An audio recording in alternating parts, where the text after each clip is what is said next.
The divorce lawyer's office smelled like leather and disappointment. I sat across from him, watching his lips move as he explained custody arrangements and asset division. But all I could think about was how I'd gotten here. 3 weeks ago, I had everything. A devoted husband, 2 beautiful kids, a house in the suburbs of Philadelphia. Now I was discussing visitation schedules and who got the good china. "Mrs. Hartwell, are you listening?" The lawyer asked, his voice cutting through my fog. "Sorry, yes, every other weekend and Wednesday dinners." He sighed, clearly used to dealing with women like me. Women who'd blown up their lives for attention from strangers on the internet.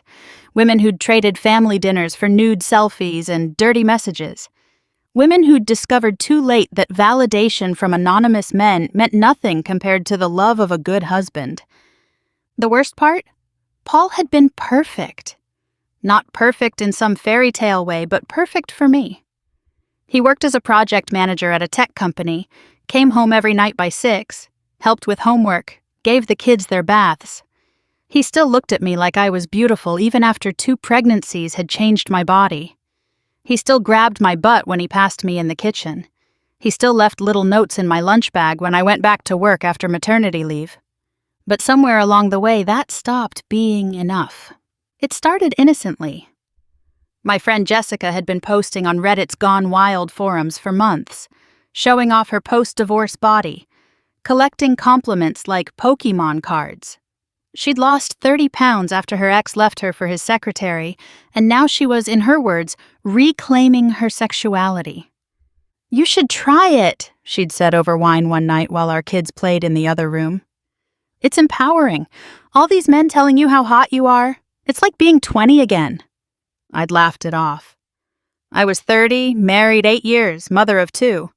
I didn't need strangers on the internet to tell me I was attractive. I had Paul for that. Except Paul's compliments had become routine. "You look nice, honey." "Love you, babe." "Beautiful as always." The same phrases, delivered with the same tone, like items on a checklist. When was the last time he'd really looked at me? Not just glanced up from his phone to acknowledge my existence, but really looked. After our second child, Emma, was born 8 months ago, something shifted. The baby weight came off faster this time. Breastfeeding and chasing a toddler will do that. I started feeling good about my body again, but Paul barely seemed to notice. Oh, he said the right things, but his eyes didn't linger like they used to. His hands didn't wander with the same urgency. "Men get comfortable," Jessica explained. "They stop seeing you as a woman and start seeing you as mom or wife. It's not their fault, but it's soul-crushing." Soul-crushing. That's exactly what it felt like. Every day, going through the motions. Wake up, nurse the baby, make breakfast, get Jake ready for preschool. Clean, fold, stir, repeat. And somewhere in that routine, I disappeared. Lori the woman had been replaced by Lori the function. I created the Reddit account on a Tuesday while Emma napped and Jake was at school.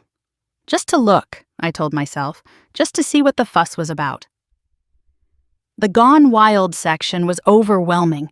Thousands of women posting photos, from tasteful boudoir shots to full nudity. And the comments? God, the comments. Men falling over themselves to compliment every curve, every freckle, every perceived flaw. "Absolutely stunning. Your husband is a lucky man." "Perfection. I would worship every inch of you." It was intoxicating. When did Paul last call me stunning? When did he last make me feel worshipped? I spent 3 hours scrolling, reading, imagining what it would feel like to be desired like that again. To be more than someone's wife, someone's mother. To be a fantasy. That night, Paul came home tired from work, ate the dinner I'd made, helped with bedtime routines, and fell asleep watching Netflix. Just another Tuesday in our perfect life. I lay beside him, listening to his snoring, and felt invisible. I took the first photo the next day. Nothing too revealing. Just a shot of my cleavage in a lacy bra I'd bought before Jake was born and hadn't worn since. My hands shook as I uploaded it. My username was anonymous, PhillyMom30.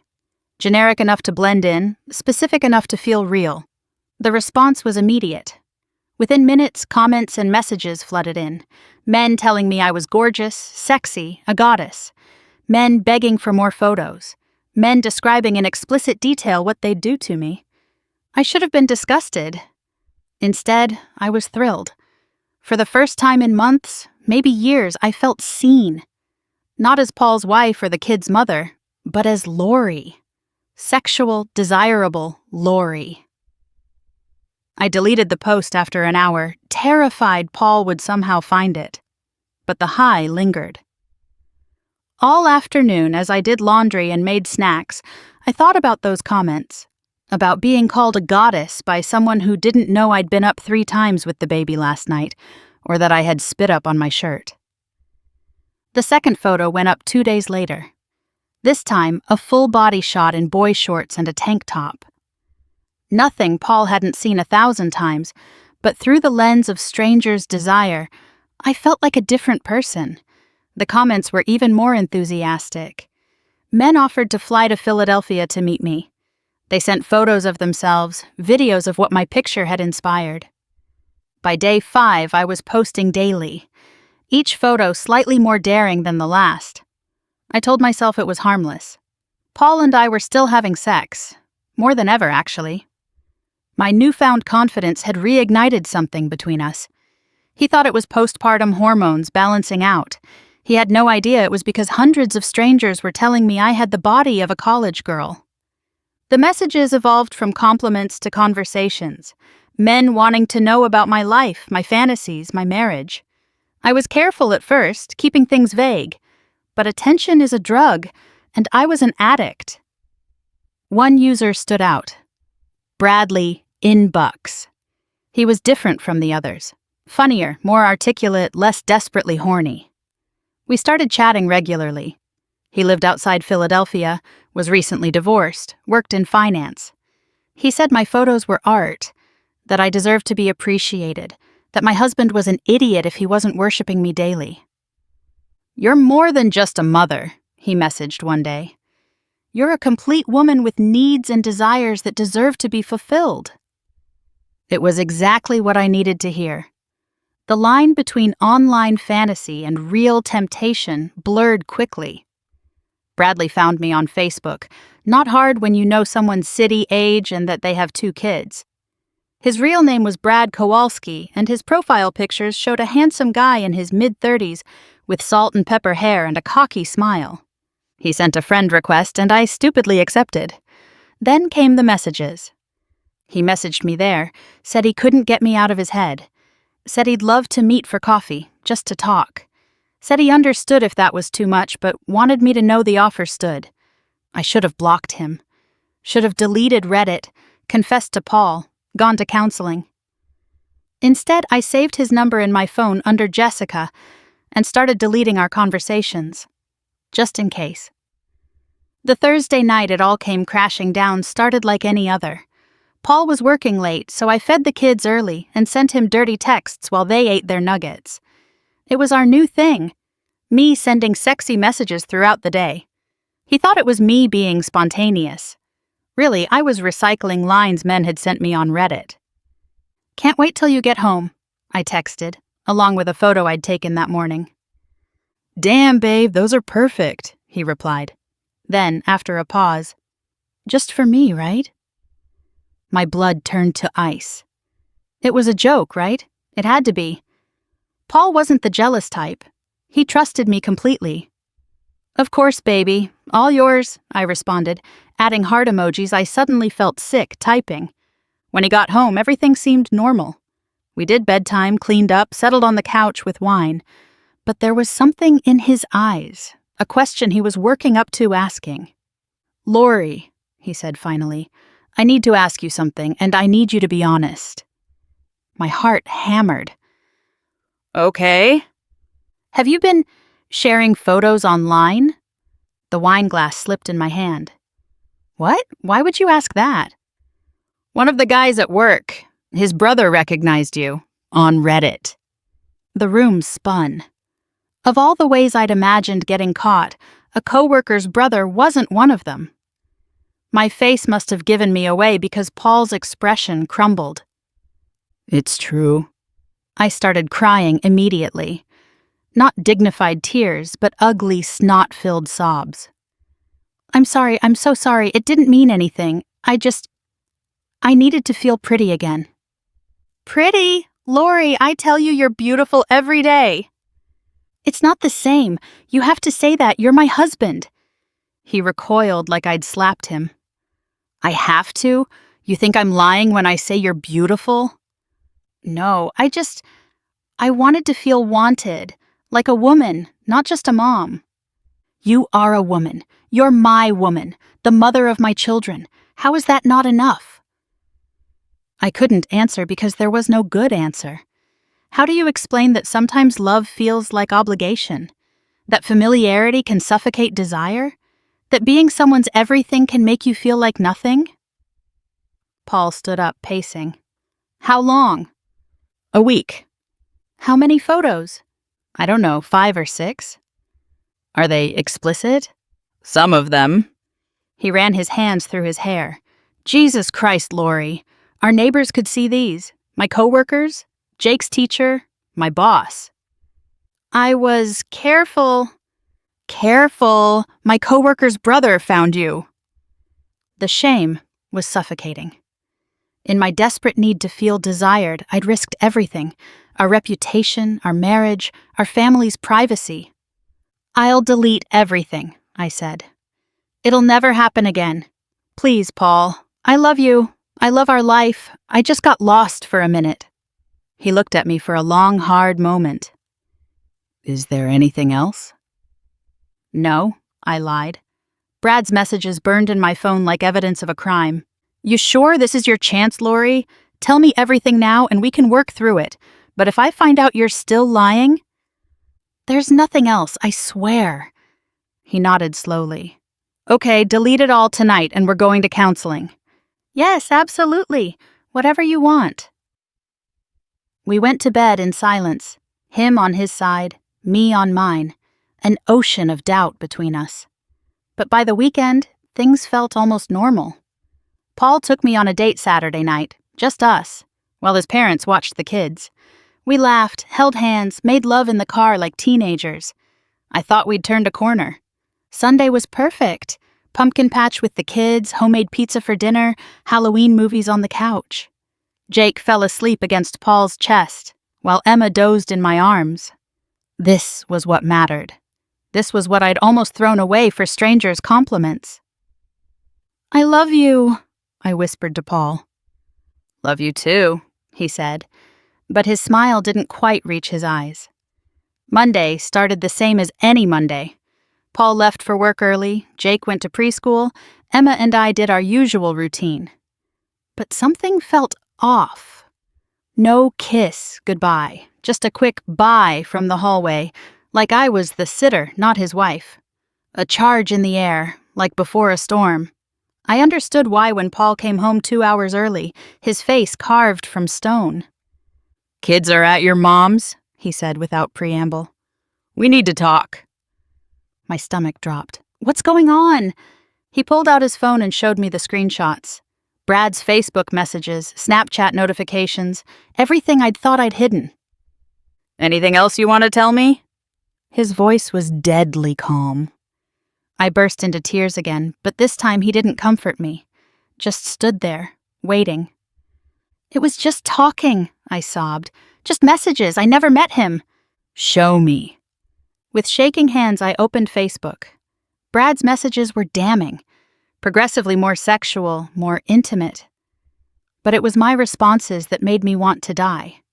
Telling him how Paul didn't appreciate me, describing what I wanted him to do to me, agreeing that maybe we should meet. You were going to cheat on me, Paul said. It wasn't a question. No, I don't know, maybe, but I didn't. Only because I caught you first. That's not true. Stop lying. He never yelled, but he yelled then. Stop fucking lying to me, Lori. You told another man you wanted to suck his cock. You sent him nudes. You complained about our marriage, our sex life. You were planning to meet him. Each word hit like a physical blow. Hearing him say it out loud made it real in a way my mental gymnastics had avoided. "I'm sorry," I whispered. "I'm so sorry. I don't know what's wrong with me." "I do. You're selfish. You're so fucking selfish you'd throw away 8 years, 2 kids, everything we built because you wanted attention." That's not. It is. That's exactly what this is. You wanted strangers to tell you you're hot, so you exposed yourself online. You wanted to feel single again, so you sexted with some random asshole. You wanted the rush of something new, so you were ready to cheat. And the whole time, I'm here working my ass off, being a father, being faithful, thinking I have a partner who respects me. The words eviscerated me because they were true. Every ugly bit of it. "What do you want me to do?" I asked desperately. "I'll do anything. Therapy, passwords, whatever you need." "I want a divorce." The words hung between us like a death sentence. "Paul, please, think about the kids." "I am thinking about them. They deserve better than a mother who spreads her legs for internet strangers." The cruelty of it made me gasp. This wasn't my Paul, my gentle husband who'd never said a harsh word to me in 8 years. This was what I'd turned him into. You don't mean that. I do. I can't trust you, Lori. You lied to my face. You were ready to fuck another man. How do I come back from that? People come back from worse. People who want to. I don't. He left that night, packed a bag while I begged, took his pillow from our bed, and drove to his brother's place across town. I called him 43 times. He didn't answer once. The next 3 weeks were hell. Paul came by to see the kids, but wouldn't speak to me beyond logistics. His lawyer contacted me within days. No-fault divorce, joint custody, equitable distribution. Clean and simple, like cutting out a tumor. Jessica, my champion of sexual empowerment, dropped me like a hot potato when word got out. "I never told you to cheat," she said. "That's on you."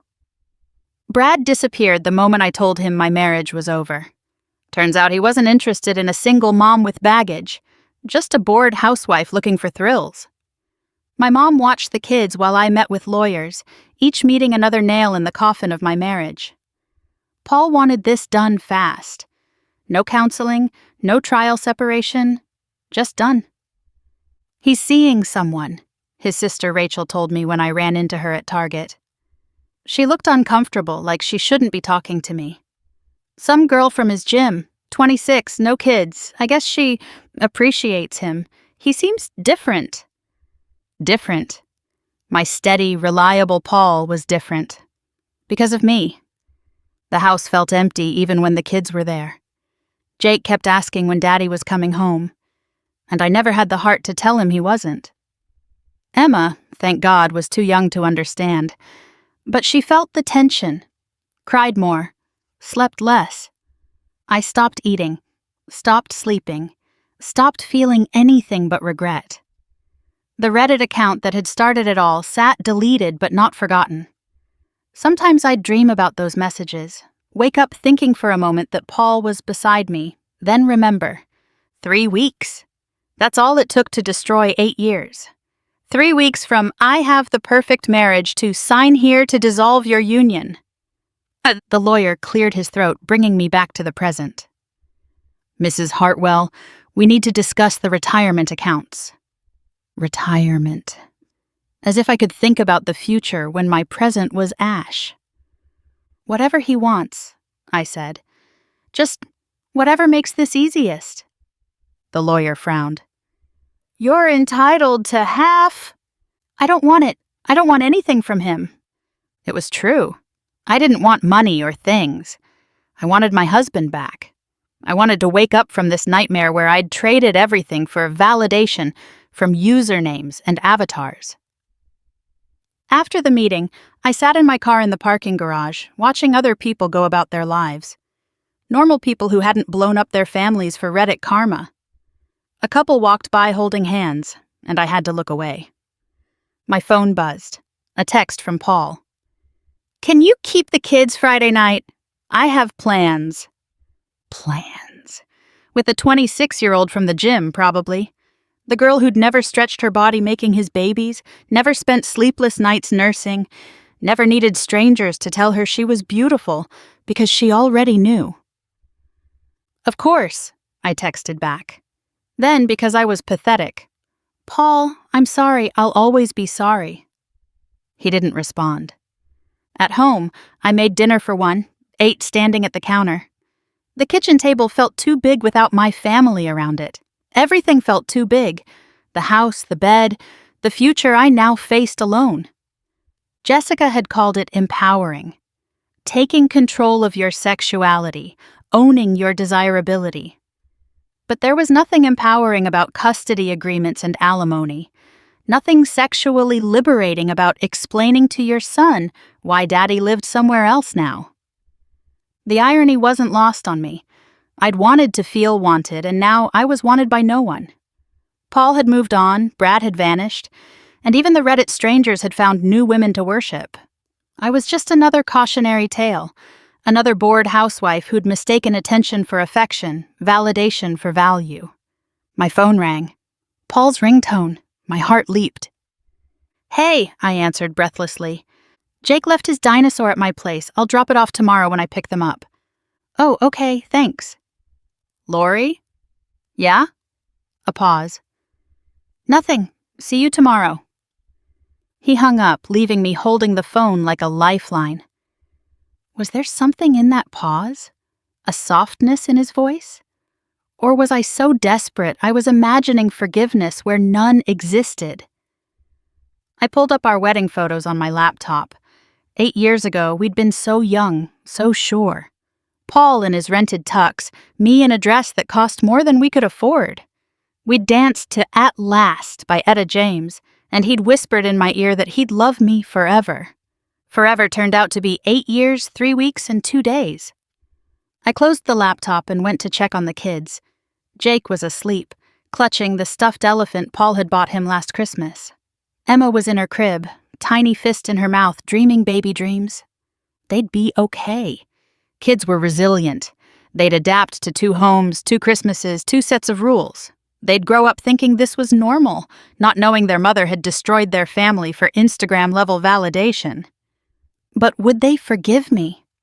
When they were older and understood what happened, would they see a woman who made a mistake? Or a mother who chose herself over them? I kissed each of their foreheads and went to my empty bedroom. Our bedroom. Still our bedroom in my mind, even though Paul's side remained unslept in. My phone lit up with a notification. My heart soared before my brain caught up. Maybe it was him. Maybe he'd had second thoughts. Maybe he missed me like I missed him. But it was just a spam email. "Hot singles in your area want to meet you." I laughed, a bitter sound in the dark room. I'd had a hot single who wanted me. He'd slept beside me for 8 years, given me 2 beautiful children, built a life with me, and I'd thrown him away for pixels on a screen. Tomorrow, Paul would come for the kids. He'd be polite but distant. He'd smell like cologne instead of the sandalwood soap I bought him. He'd avoid eye contact when I handed over the diaper bag. And then he'd leave with our children for a weekend in his new life, the one that didn't include me. Tomorrow, I'd be alone in this house, surrounded by the ghosts of the family I destroyed. Tomorrow, I'd wake up and face another day of consequences. But tonight, I lay in bed and remembered what it felt like to be loved by a good man. To be chosen not by strangers on the internet, but by someone who knew all my flaws and wanted me anyway. To be enough, just as I was. I'd had that. I'd had everything. And I'd thrown it all away for nothing. The divorce lawyer had said the process would take 6 months if uncontested. 6 months to legally end what had practically ended the night Paul found those messages. 6 months to divide 8 years into his and hers. 6 months to accept that some mistakes can't be undone. 6 months to learn to live with myself. Outside, Philadelphia slept on, indifferent to my tragedy. Somewhere in the city, Paul was moving on.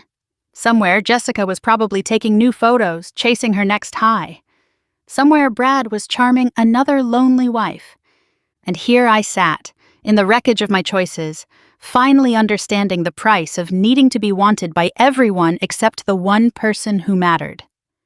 3 weeks since my husband found my Reddit account. 3 weeks since I destroyed everything. 3 weeks into a lifetime of regret. But at least I'd felt pretty for a while, totally worth it.